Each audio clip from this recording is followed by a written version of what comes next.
Du livre d'Isaïe. Ainsi parle le Seigneur, le Dieu saint d'Israël. Peuple de Sion, toi qui habites Jérusalem, tu ne pleureras jamais plus.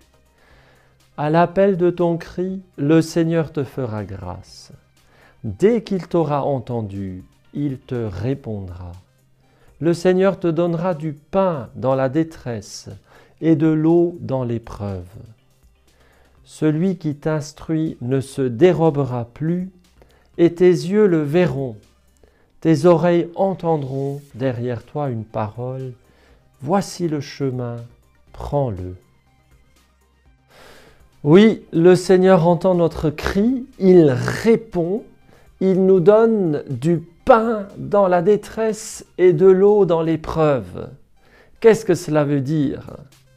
Ça veut dire qu'il y a à la fois la détresse et en même temps le pain que le Seigneur donne, qu'il y a à la fois l'épreuve et en même temps l'eau que le Seigneur donne.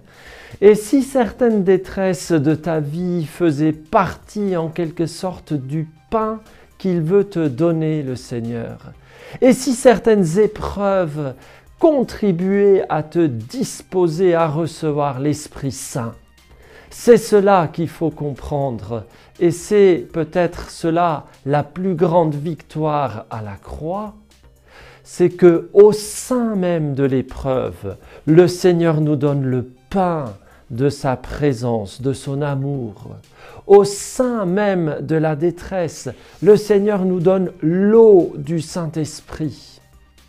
Et l'épreuve et la détresse nous disposent à descendre de notre piédestal, à descendre de notre orgueil où nous croyons savoir ce qu'il faut, où nous croyons faire la leçon parfois au Seigneur, consciemment ou inconsciemment.